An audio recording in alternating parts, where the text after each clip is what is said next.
सबसे पहले आपको बताएं कि पीएम मोदी ने पीलीभीत पहुंचकर एक बार फिर से विपक्ष की घेराबंदी की है। विशाल जनसभा में कई मुद्दों के जरिए पीएम मोदी ने विपक्ष को जमकर कोसा है। अब से थोड़ी देर पहले शक्ति उपासना और राम मंदिर जैसे मुद्दों के सहारे प्रधानमंत्री ने कांग्रेस पर निशाना साधा। कांग्रेस की ओर शक्ति का अपमान किए जाने के मुद्दे पर पीएम मोदी आक्रामक दिखाई दिए।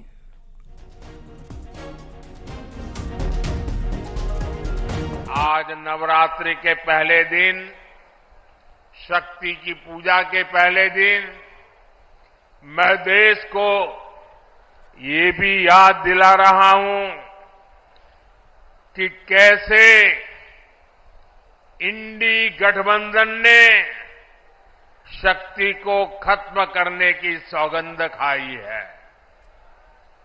आज देश भर में जिस शक्ति की पूजा हो रही है, उस शक्ति का कांग्रेस ने घोर अपमान किया है।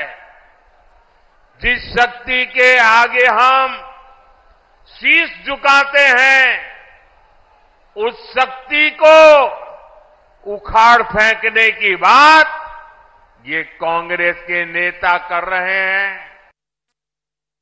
चलो भाई, आपने मंदिर बनने से रोकने के लिए अदालत में जो करना था कर लिया। आपने मंदिर न बने इसके लिए लाख कोशिश कर ली।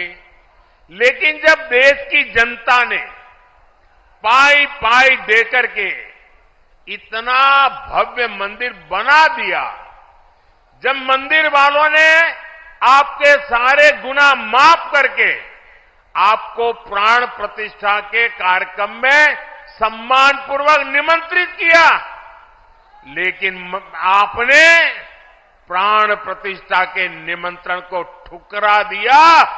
आपने प्रभु राम का अपमान कर दिया। पीलीभीत वालों ने भी एक विशाल बांसुरी अयोध्या को भेंट की, लेकिन साथियों, इन इंडी गठबंधन वालों को राम मंदिर के निर्माण से पहले भी नफरत थी और आज भी नफरत है।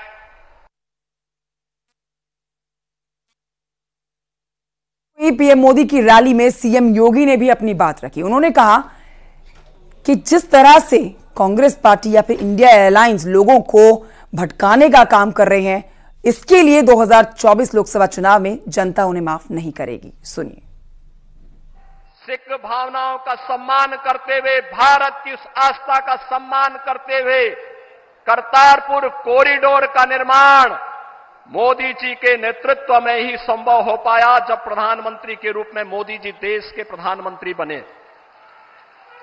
बहनों और भाइयों, हम सब इस बारे में जानते हैं कि देश के अंदर गुरु गोविंद सिंह जी महाराज के चार साहबजादों ने भारत की हिंदू धर्म और संस्कृति की रक्षा करने के लिए अपने आप को बलिदान कर दिया था। 26 दिसंबर की तिथि वीर बाल दिवस के रूप में मनाने का निर्णय लिया और आज पूरे देश के अंदर हर जगह हर ओर यह आयोजन होता आ रहा है।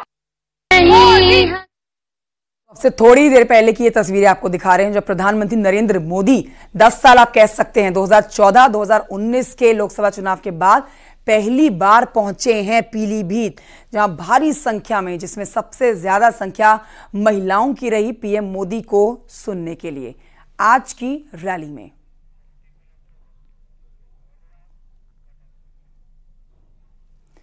पीएम मोदी की रैली के बाद महिलाओं का उत्साह देखते ही बन रहा था। महिलाओं ने पीएम मोदी के कामकाज की तारीफ करते हुए कहा कि बीजेपी इस बार 400 से ज्यादा सीटें जीतेगी।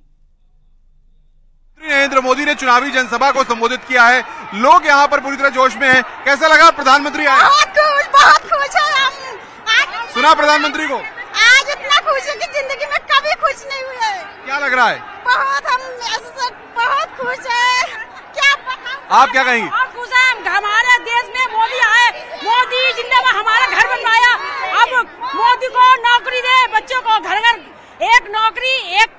मोदी जीतेंगे, मोदी जीतेंगे। अच्छा, क्या लगता है पीलीभीत के मुद्दे क्या हैं इस बार? मोदी जी मुद्दे क्या लग रहे हैं आप? मोदी जी हमने काम नहीं करा, आज हम इन्हीं आ गए, हम कुछ नहीं करा, मोदी जी की वजह से आ गए हैं। नवरात्रि व्रत है, व्रत में हम मोदी को शाबाशी देने आए, जिसंत्री मैया उनकी रक्षा करे और मोदी जी दे। मोदी को वोट देगा, जीतेगा, जीतेगा, जीतेगा, जीतेगा। बताइए आप क्या कहेंगे? 405 बढ़िया लगा, मेरा सही है नागरिकता। मैडम, पीलीभीत के मुद्दे क्या है? पीलीभीत में मोदी ने बहुत अच्छा काम किया है, हम मोदी को ही जिताएंगे अब की बार। मोदी से क्या लगता है यहाँ पर विकास जो हुआ है उसमें क्या चाहती हैं आप और कैसे चाहती हैं? विकास तो अभी तक बढ़िया किया, बाकी जो भी मोदी करेंगे सब अच्छा ही करेंगे।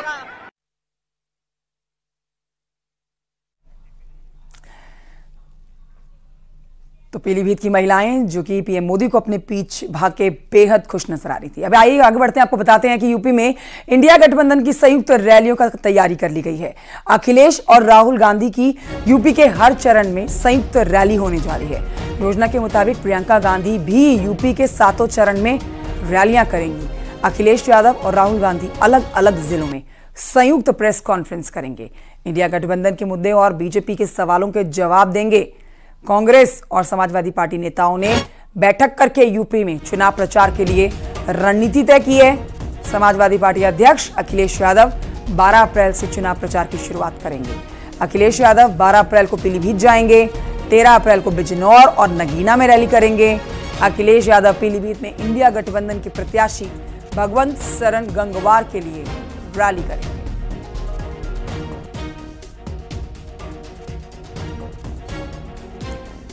अलाउद्दीन हमारे सहयोगी और जानकारी देंगे इस खबर पर। अलाउद्दीन, एक तरफ बीजेपी एनडीए है और दूसरी तरफ अब इंडिया गठबंधन, खासतौर पर अगर उत्तर प्रदेश में नजर डालते हैं तो यहाँ पर उत्तर प्रदेश के ये 2 लड़के हैं, इन्होंने अब आगे की तैयारी कर ली है। कौन कहां पर कब कब रैली करने वाला है, ये सारा खाका तैयार कर लिया गया है। कोऑर्डिनेशन कमेटी की कल एक बैठक थी समाजवादी ऑफिस में, जब जो है कांग्रेस के सारे लीडर पीएल पुनिया, इसके अलावा जो उत्तर प्रदेश के कोऑर्डिनेटर है वो उनके स्टेट प्रेसिडेंट समाजवादी पार्टी के नेताओं से मिले, तो उसमें तय पाया है कि पहली संयुक्त रैली वो पीलीभीत से शुरू करने जा रहे हैं। इसके बाद नगीना और बिजनौर में भी रैलियां होंगी। अभी ये तय नहीं हो पाया है कि आखिर राहुल गांधी और अखिलेश यादव का मंच शेयर करेंगे। ये माना जा रहा है पीलीभीत की जो रैली है उसमें अखिलेश यादव रहेंगे और उनके सीनियर लीडर भी मौजूद रहेंगे, लेकिन कोशिश की जा रही है कि उसमें राहुल गांधी भी इस मंच को शेयर करें। तो जिस तरह से अभी आप जिक्र कर रही थी कि एनडीए की रैलियों के बाद अब INDIA गठबंधन भी शुरुआत कर रहा है। हालांकि वो थोड़ा सा पीछे है, इसलिए क्योंकि अब तक एनडीए गठबंधन की कई सारी रैलियां हो चुकी हैं, लेकिन इस बात का इंतजार था कि INDIA की गठबंधन की रैलियां कब से शुरू होंगी, तो उस पर से पर्दा उठ गया है। 12 तारीख से वो रैलियां उत्तर प्रदेश के पीलीभीत से शुरू हो रही है।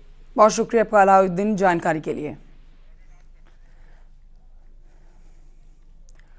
तो एक तरफ विपक्षी गठबंधन के नेता अभी चुनावी रैलियों की योजना बना रहे हैं, उधर विदेशों में भारतीय मूल के लोग मोदी को फिर से पीएम बनाने के लिए काफी उत्साहित नजर आ रहे हैं। यही वजह है कि लोकसभा चुनाव की तैयारी में अब वो लोग भी लग चुके हैं जो विदेशों में रह रहे हैं। बीजेपी का प्रचार करने के लिए विदेशों से वॉलंटियर्स आएंगे।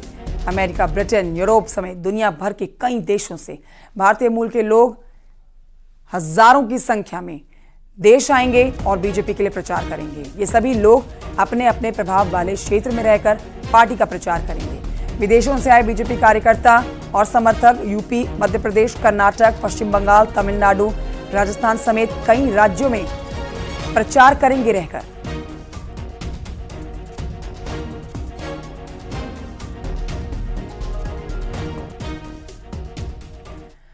और आइए आगे बढ़ते हैं, आपको बताते हैं डिप्टी सीएम केशव प्रसाद मौर्य ने बस्ती में वॉलंटियर मीटिंग को संबोधित किया है और इस मौके पर उन्होंने कहा कि ये चुनाव देश को 5 साल नहीं बल्कि 100 साल आगे ले जाएगा। अगले 1000 साल की मजबूत नींव पड़ेगी 2024 लोकसभा चुनाव के। जैसे 1000 साल बाद राम मंदिर की मजबूत नींव पड़ी, केशव प्रसाद मौर्य ने कहा कि सारे कौरव की सेना एक तरफ रहेगी और पांडव कम भी रहेंगे तब भी कमल खिला देंगे। कोई मस्जिद नहीं थी, वह रामलला का भव्य मंदिर था, जिसे तोड़ करके वहां पे रामलला अगर आज विराजमान हुए हैं तो उस समय कार सेवकों ने अगर कार सेवा ना की होती तो तुष्टीकरण की घटिया और घिनौनी राजनीति करने वाले मेरे रामलला को अभी और 500 साल इंतजार करवाते, शायद तब वो अपने जन्म स्थान पर विराजमान होने वाले। और ये बढ़ते आगे कन्नौज से खबर, जहां पर बीजेपी सांसद सुब्रत पाठक ने समाजवादी पार्टी और कांग्रेस पर करारा प्रहार किया। उन्होंने कहा कि रायबरेली और अमेठी से कांग्रेस को प्रत्याशी नहीं मिल रहे हैं। अखिलेश खुद कन्नौज से लड़ने की हिम्मत नहीं जुटा पा रहे हैं। सुब्रत पाठक ने कहा है कि माफियाओं की कब्र पर आंसू बहाने वालों के साथ अब सिर्फ गुंडे और माफिया ही बचे हैं। में ज्वाइंट करने से क्या हो जाएगा? देखो, अखिलेश जी अच्छे से समझ चुके हैं कि जब कांग्रेस को रायबरेली और अमेठी में प्रत्याशी नहीं घोषित कर पा रहे हैं, अखिलेश यादव स्वयं कन्नौज में प्रत्याशी नहीं घोषित कर पा रहे हैं, तो कुल मिलाकर इन्हें मालूम है कि इनकी ज़मीन बची नहीं है। और इनके जो क्रियाकलाप जिस प्रकार से जाकर ये माफियाओं को संरक्षण देते हैं, माफियाओं के जाकर उनकी कब्र पर नाक रगड़ते हैं, तो कुल मिलाकर ये इनका जो भी आधार है वो गुंडे माफियाओं का ही है और जनता समझ गई है। तो अब इनके साथ गुंडे माफिया ही रह गए हैं। उधर बरेली में बीजेपी का विवाद लखनऊ तक पहुंच गया है। यह मुद्दा पहले से तो चल ही रहा था, लेकिन एक ऑडियो ने इसमें और आग में घी डालने का काम कर दिया है। देखिए, बता देते हैं आपको कि बरेली से 8 बार के सांसद संतोष गंगवार का टिकट काटकर छत्रपाल गंगवार को उम्मीदवार बना दिया गया है। बता दें आपको कि संतोष गंगवार और बरेली के मेयर उमेश गौतम की पहले से राजनीतिक अदावत चली आ रही है। इस बीच उमेश गौतम का एक कथित ऑडियो वायरल हुआ है। आरोप है कि मेयर ने संतोष गंगवार के लिए अपशब्दों का इस्तेमाल किया। इसी विवाद का निदान करने के लिए बीजेपी के प्रदेश अध्यक्ष भूपेंद्र चौधरी बरेली पहुंचे। संतोष गंगवार के समर्थकों ने उमेश गौतम मुर्दाबाद के नारे लगाने शुरू कर दिए।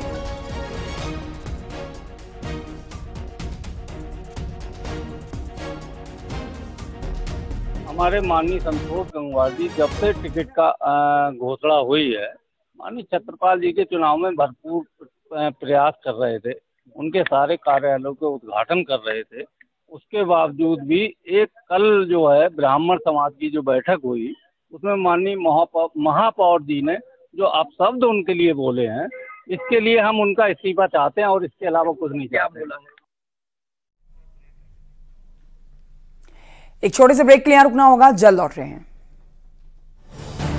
आप देख रहे हैं न्यूज़ 18 उत्तर प्रदेश उत्तराखंड।